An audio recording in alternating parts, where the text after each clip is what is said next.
Kita tidak bela Ali. Kasusnya kan dengan individualnya, dengan Habib A, Habib E, Habib ini. Ya Habib ini saja yang garap. Kenapa kok yang salah ini Habibnya, orangnya? Kok klannya atau organisasinya ini yang digarap? Berarti memang sudah punya tujuan untuk mengaburkan. Lah, Nahdlatul Ulama memuliakan seseorang bukan karena nasab sebetulnya. Nasab itu hanya sebagai tanda, lambangnya, tapi keilmiahannya, keilmuannya dan ketakwaannya itu. Ini sebetulnya. Jadi tidak membela sana, tidak membela sini sebetulnya. Hadirin hadirat rahimakumullah jami'an. Dalam konon asasi Asy-Syaikh Hasyim Asy'ari antara lain menukil sabda Rasulullah sallallahu alaihi wasallam, antara lain bahkan mungkin ada di buku yang baru dicetak nanti yang akan dilonsing, Minal Mu'tamar ilal Mu'tamar, yaitu dawuh Rasulullah inna hadzal ilma dinun fanduru amman ta'khuduna dinakum. Al-hadis. Juga ada riwayat inna baina yaday sa'ah kadzabin. Dan beberapa riwayat-riwayat yang lain yang saat ini bukan sekadar relevan tapi penting untuk kita fahami bagaimana Mbah Hasyim Asy'ari memanggil kita semuanya. Fahalummu antum kullukum wa man tabi'akum minad du'afa minal fuqara wal aghniya wad du'afa wal aqwiya ila hadil jam'iyah al mubarakah al mausumah binahdlatil ulama fadkhuluha bil mahabbati wal widad wal ulfati wal ittihad wal ittisal bi arwahin wa ajsadin fa innaha jam'iyatu amanin wa adlin wa ihsanin wa islahin wa ihsanin ila akhirih. Beliau memanggil pada satu abad yang lewat, dimanggil semuanya, bahkan arwah kita yang belum lahir pada saat itu terpanggil dengan panggilan beliau. Ayo kesinilah semuanya, datanglah berbondong-bondong kalian nih para ulama dan santri-santri kalian, dengan membawa rasa mahabbah, cinta, dan persatuan, ketertautan hati yang terdiri dari para fuqara dan aghnia, du'afa dan aqwiya, semuanya untuk menisbatkan diri pada Jam'iyah Nahdlatul Ulama yang mubarakah. Maksudnya tentu dengan arwah wal ittisal, menyatukan ruh perjuangan kita. Ini sepertinya kasyaf beliau melihat akhir-akhir nanti Nahdlatul Ulama walaupun sudah diakui sebagai jam'iyah yang terbesar bukan hanya di dunia tapi sampai akhirat. Buktinya teman-teman saudara kita yang sudah meninggal dunia tidak dicoret dari keanggotaannya. Bahkan mereka yang meninggal pun di Lailatul Istima' atau Naharul Istima' diumumkan sebagai saudara kita, anggota Nahdlatul Ulama yang telah mendahului kita. Mari kita bacakan suratul Fatihah. Mereka masih dianggap sebagai anggota, saudara dan anggota. Nah ini kalau dijumlah, ya, dunia dan akhirat sudah nyata. Dunia saja sudah diakui terbesar di dunia. Tidak ada sebuah organisasi sosial keagamaan yang sebesar Nahdlatul Ulama ini.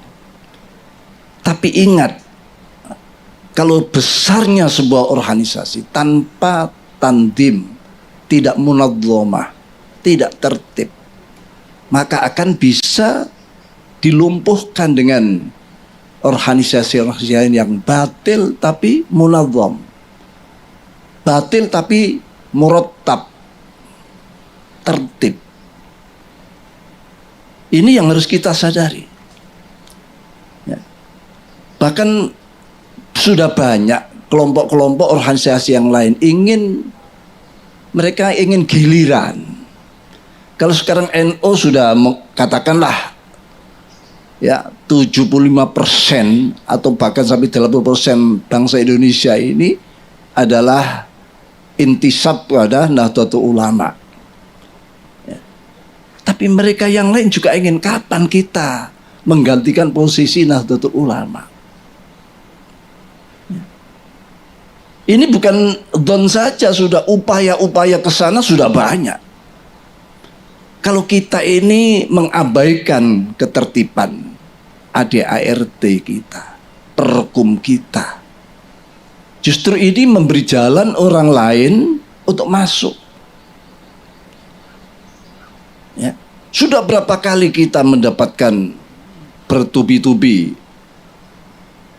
gangguan-gangguan, khususnya saat sekarang ini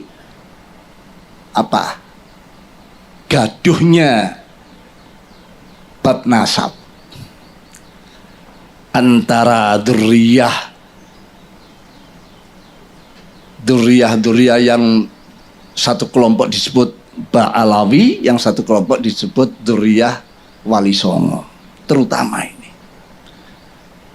Kalau Gresik insya Allah aman-aman saja. Saya tidak melihat ini jadi sesuatu yang besar, ya, karena di sini juga para bagian muassis banyak, termasuk almarhum Kiai Burhan, ya.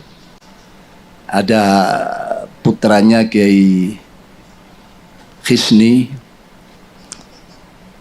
Tapi di tempat lain bahkan sudah masuk ke cabang-cabang, dipengaruhi cabang-cabang agar mereka menolak Ba'alawi, menolak. Ya memang ada perbuatan salah pemicunya, ya. Tapi sebagai umat Islam kan tidak sampai seperti, apalagi warga Nahdien kan tidak sampai membesar-besarkan masalah. Apalagi itu hanya kelakuan ya 1-2 orang, saksiyah. Tapi yang dihantam adalah jam'iyahnya atau babonannya. Dan ini akan terus kalau tidak segera ada, ingat bagaimana mulai sejak Syekh Nawawi Al-Bantani yang memberikan semacam sinyal-sinyal akan perlunya lahirnya sebuah organisasi, lalu diperjelas oleh Syekhuna Khalil dengan mengirimkan surat Toha mulai ayat 17 sampai 23 disertai tongkat dan seutas tasbih. Ini isyarat kuat agar Asy-Syaikh Al-Akbar Mbah Hasyim Asy'ari membentuk sebuah organisasi yang sakti mandraguna, yang seperti tongkatnya Nabiullah Musa alaihissalam. Sewaktu-waktu dibutuhkan dilempar berubah menjadi ular naga yang membasmi kebatilan, bid'ah, khurafat, ya, ketidakjujuran, ya, ketidakseimbangan dalam kehidupan. Kalau sudah dunia ini merata baik, sejahtera semua, ya, Silahkan menjadi tongkat kembali. Ya. Nah ini, bahkan bukan hanya silakan, para mustasyarin, para syuriyin, ya, para kiai-kiai kalau sepakat kamu sudah harus kembali waktunya menjadi tongkat. Jangan terus-terusan menjadi ular. Kalau sudah mereka beliau menyatakan waktunya kamu kembali, tugasmu sudah selesai, sudah tercapai. Ya tidak ada kata nanti besok langsung sami'na wa ata'na yang ada. Itu dulu. Kalau sekarang kalau ada perintah begitu nanti dulu. Ya. Maunya dia ingin jadi ular terus, tidak mau kembali menjadi tongkat. Jadi ngulo terus. Nah inilah sebuah suasana yang seperti itu. Bagaimana bisa kembali pada saat-saat ini? Para kiai, para hadirin hadirat punyai rahimakumullah jami'an. Saya sampaikan masalah kegaduhan ini. Ini berbahaya karena menyangkut ilmiah. Ilmiahnya mulai dari Syekh Nawawi katakan, Syekhana Khalil Mbah Hasyim. Itu keterikatan dengan para duriyat Ba'alawi itu sangat ketat antar guru dan santri. Berapa gurunya Syekh Nawawi, santrinya, gurunya Syekhana Khalil dari Ba'alawi. Bahkan di dalam ini buku yang nanti di launching itu disebutkan oleh Syekh Akbar Syekh Basim Asy'ari di dalam muqaddimahnya. Ya. Bahkan PCNU pertama kali yang dibentuk di Jombang pada tahun 1928 itu mustasarnya Basim Asy'ari dengan Habib Muhsin kalau tidak salah, dan itu dibentuk di rumah beliau. Surabaya, Gresik, tidak bisa lepas karena ini babakan ilmiahnya. Lah, Nahdlatul Ulama memuliakan seseorang bukan karena nasab sebetulnya. Nasab itu hanya sebagai tanda lambangnya, tapi keilmiahannya, keilmuannya dan ketakwaannya itu. Ini sebetulnya. Jadi tidak membela sana, tidak membela sini sebetulnya. Siapa yang takwa? Siapa dzurriyyahnya Wali Songo? Wong saya ini juga termasuk bagian daripada Nusantara. Kalau belum masuk pada tataran ulama Nusantara, saya ini bagian Nusantara juga. Cintanya pada Wali Songo, ya tidak perlu diragukan. Tapi kalau ada orang baik punya jasa, ya itu. Jadi kalau ini terus-menerus dibiarkan, apalagi hal ini saya ingat sebetulnya timbulnya hal-hal semacam ini itu karena penyakit ujub. Saya pernah mendengar tokoh ulama antara lain Sayyid Muhammad Ali Al-Maliki pernah menyatakan sebuah riwayat hadis, idza ra'aitum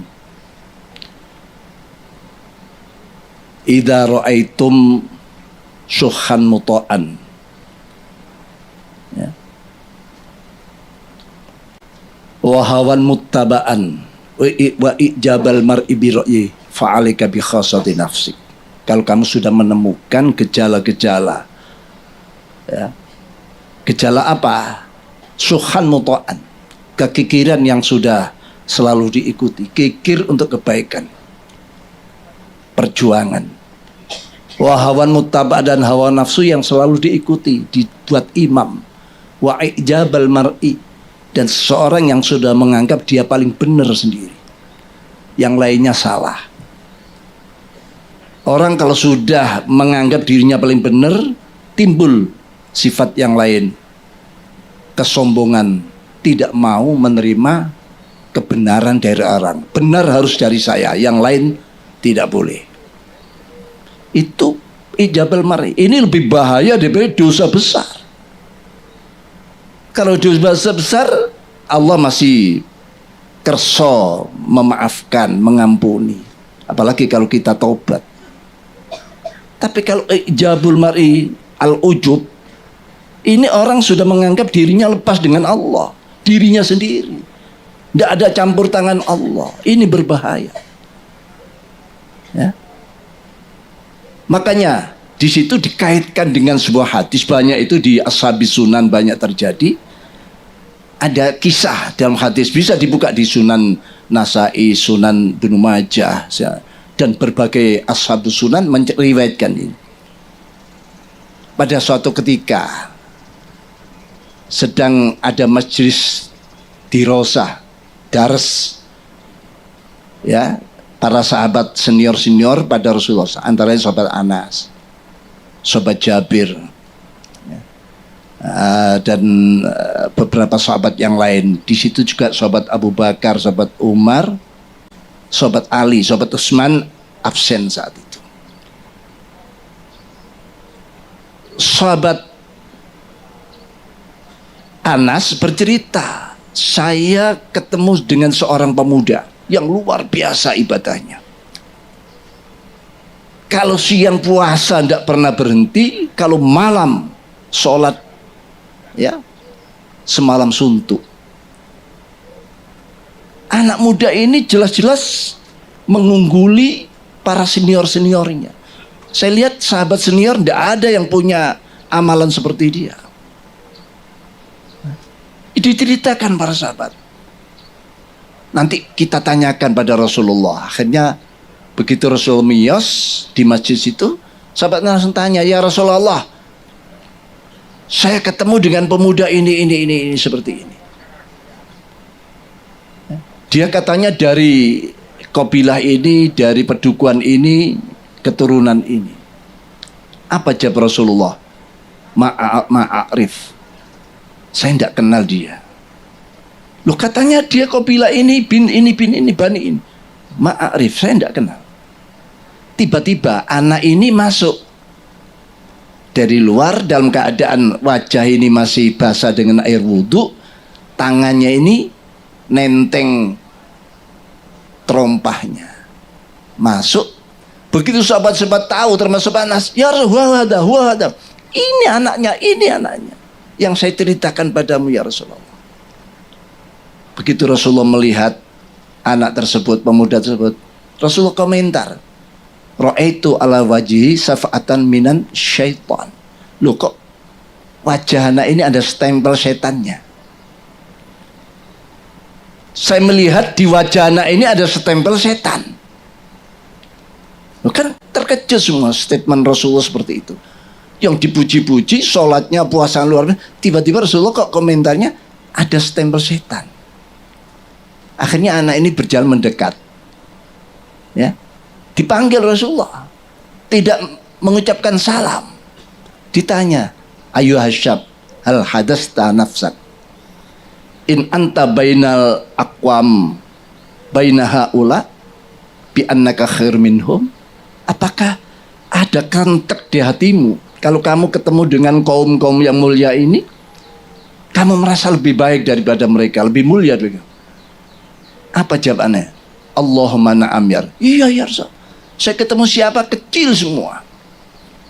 Padahal itu sahabat senior waktu itu. Ada sahabat Bakar, sahabat Umar, sahabat Ali. Dianggap kecil di hadapannya. Setelah itu anak ini tanpa bicara, tanpa ngomong a, i, u, langsung meninggalkan, masuk masjid. Begitu masuk masjid, Rasulullah menyatakan, mayyaktul hadasyab, siapa yang berani meringkus anak ini? Saya perhalus, yaktul, saya akan meringkus. Karena ini perintah Rasulullah. Abu Bakar, anak aktuluh, saya akan meringkus anak ini. Dikejar anak ini masuk masjid. Ternyata ini takbir, Allahu Akbar. Berhenti Abu Bakar, huwa yukabbir, huwa yusalli, wa rasul yanhani an qatilil musalli. Dia sholat, takbir. Padahal Rasulullah melarang, aku ganggu orang-orang sholat. Saya kembali matur ke Rasulullah. Kembali balik lapor ke Rasulullah. Ya Rasulullah, huwa yusalli. Asalnya dalam petang, mada tamal ya Bapak, apa yang kau kerjakan? wa yusalli ya Rasulullah wa anta tanhani an qatil musallin. Paduka kan melarang saya ganggu orang sholat. Akhirnya harus dawuh lagi, mayyatul hadar rajul. Sahabat Umar, ana ya anak tuluh, saya akan meringkus anak ini. Sahabat Umar masuk, anak ini sedang sujud. Berhenti sahabat Umar, wa sajidi minas sajidin, wa musalli, wa yusalli, wa rasul yanhani anhu. Dan Abu Bakar pun kembali, dia huwa khair minni, saya ikutan Abu Bakar. Tidak jadi, ikut Abu Bakar saja. Ditanya, mada ta'mal ya Umar? Wa sajidun ya Rasul, dia sujud ya Rasul, sholat. Wa anta tanhani'an qatil sajidin musallin. Waihak ya Umar, kata Rasulullah. Lalu yang ketiga Rasulullah dawuh lagi, mayyaktul hadar rajul. Tinggal sahabat Ali, ana aktul ya Rasulullah. Sebelum sahabat Ali mengangkat kakinya masuk, Rasulnya, ya Ali, anta latak tulu, wa anta satak tulu. Kamu tidak bisa meringkus anak ini, tapi nanti kamu yang akan meringkus anak ini. Begitu sahabat Ali masuk masjid, anak sudah tidak ada, sudah selesai sholat, sudah pulang. Setelah itu Rasul menyatakan, laula hadas syab makhtalfa bainasnain. Andaikan tidak ada anak seperti ini, umatku bersatu, tidak ada yang beda pendapat, tidak ada yang beda-beda, katakan ya kelompok, organisasi, semua fi soffin wahid. Berarti anak ini cikal bakal perpecahan di dalam Islam. Lalu bagaimana dengan dawuh Rasulullah, ya Ali anta latak dulu, anta satak dulu. Di saat sahabat Ali menjadi khalifah di Kufah, terjadi peperangan yang dikenal dengan Nahrawain atau Nahrawan. Peperangan Nahrawain. Di situ yang pegang bendera anak itu tadi sedang memberontak pada kekuasaan khilafahnya sahabat Ali. Sahabat Ali mendengar anak itu yang pegang bendera, keluar sahabat Ali. Karena dia masih terngiang-ngiang dawuh Rasul, wa anta sataktulu, kamu yang akan meringkus anak ini. Akhirnya berhadap soal, dibunuhlah anak ini. Jadi anak terbunuh di tangan sahabat Ali. Sadaqa Rasulullah sallallahu alaihi wasallam. Ternyata dawuh Rasul benar, anak ini terbunuh di tangan sahabat Ali. Dan anak ini sudah terkenal menjadi kelompok-kelompok Khawarij. Orang yang sholatnya luar biasa, sampai Rasul menyatakan, tahtakiruna sholatakum bisolatihim wasyamakum bisya'im. Sholatmu jangan diadu dengan mereka, tidak ada apa-apanya. Puasamu jangan diadu dengan mereka, tidak apa-apanya sholat dan puasamu. Tapi yakhrujuna minaddin, ya, khurujas sahmi minar ramiyah. Tapi dia secepat lepas dari agamanya, imannya, secepat anak panah lepas dari busurnya. Sholatnya luar biasa, ya, puasa luar biasa, tapi detik per detik dia lepas dari Islam. Sekarang tanda-tanda itu ada. Penolakan kebenaran. Semua orang sedunia, mufti sedunia, kalau menfatwakan, misalnya ini ya, pernah melihat ya, menfatwakan bahwa Ba'alawi itu sahih nasabnya, saya tetap menolak. Ulama dunia ditolak. Ini ilmu macam apa semacam ini? Bukan ajaran kita semacam itu. Lah sekarang PC-PC itu dimasuki, terutama di Solo Raya itu sudah kena.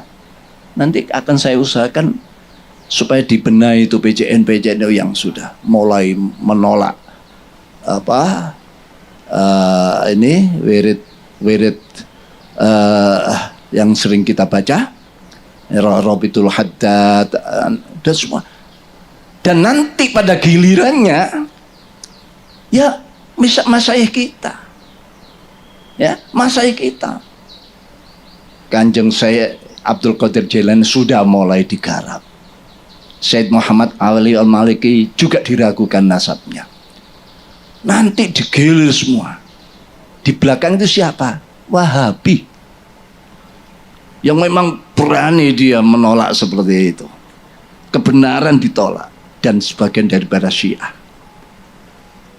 Ini perlu kami sampaikan di acara yang sangat penting ini untuk bagaimana intisab kita pada Mbah Hasyim Asy'ari, Syekhana Khalil, Mbah Syekh Nawawi Bantani sebagai muassis, sebagai pemberi sinyal-sinyal, ya.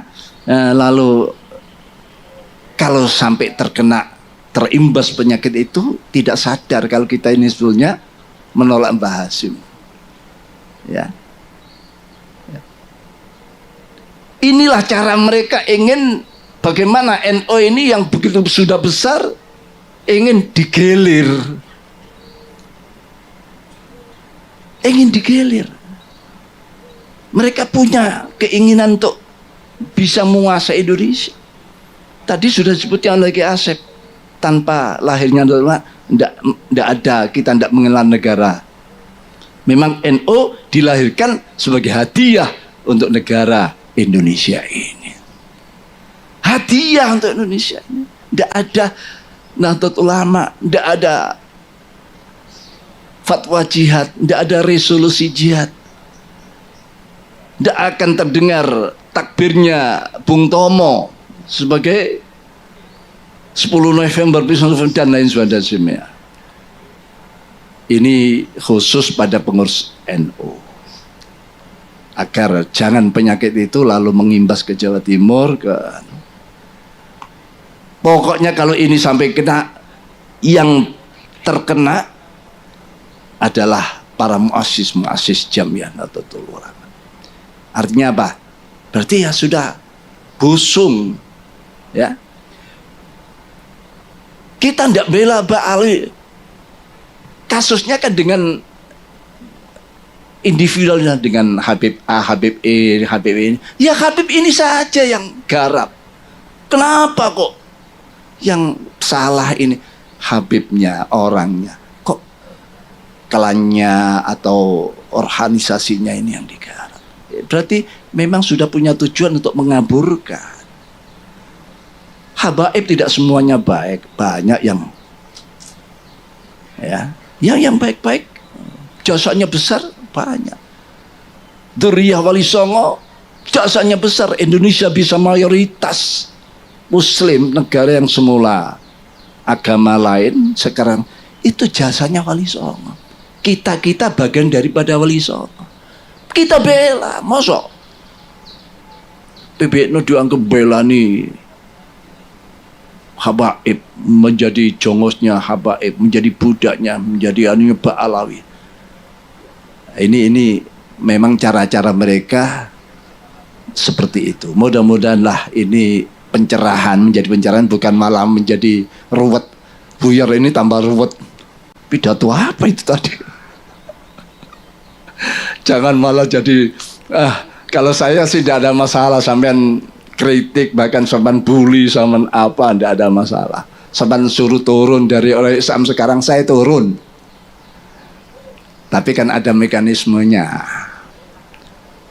Ya nantilah kalau sudah ojo dipilih, dan saya memang sudah niat sepertinya saya itu tidak bisa melanjutkan lagi.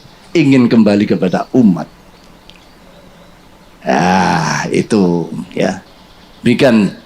Terima kasih atas semuanya. Mudah-mudahan PCI Goyang Gresik yang membuat sejarah yang baik dengan launching Minal Mu'tamar Ilal Mu'tamar, dan selanjutnya PCN yang lain juga bisa mengikuti, dan karena Gresik kan tonggoi Surabaya jadi sama lah.